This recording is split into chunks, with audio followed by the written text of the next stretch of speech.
You know, a lot has changed since the 1990s. Yo-yos aren't quite as popular anymore. You watch music videos on YouTube, not MTV, and frosted tips are a thing of the past. Thankfully. Speaking of the 1990s, all-wheel drive systems have come a long way since then. Back then, they were considered cutting-edge technology. However, these early systems also came with a lot of drawbacks. In this video, we'll talk about how these systems have evolved and what that means for servicing them.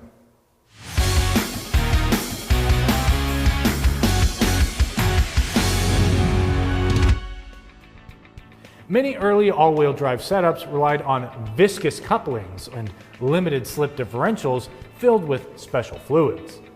These parts were expensive to build, prone to failure, and tough to control with sensors and actuators. About 20 years ago, manufacturers started simplifying things.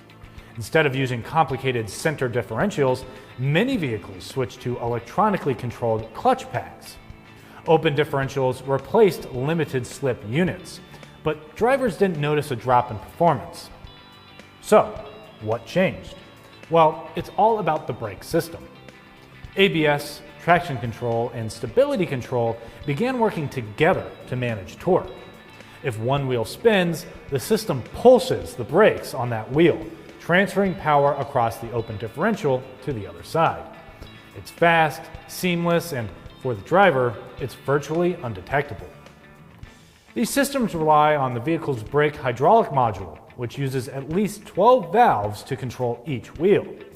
That means modern all-wheel drive systems can behave like they have locking or limited slip differentials without actually using them.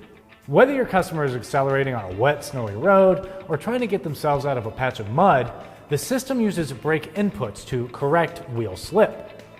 Even if traction control is turned off, the brake system stays active on the rear axle, managing torque to keep things moving.